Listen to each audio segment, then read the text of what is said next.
Hi friends, in this quick video tutorial I'm going to show you how to turn off your video autoplay on YouTube application. So this is pretty simple. Just to tap on this toggle here. So I'm just going to tell you about everything about YouTube autoplay.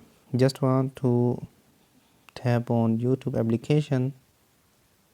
After that, tap on this icon here. Now you have to tap on this settings icon on top right corner. After that, scroll down a little bit and here you will see an option playback. Tap on that. Simply you can tap on this toggle button so it will turn on.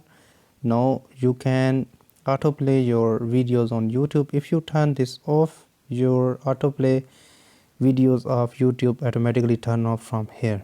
So this is pretty simple. If you like this video, don't forget to like and subscribe this channel. Thanks for watching.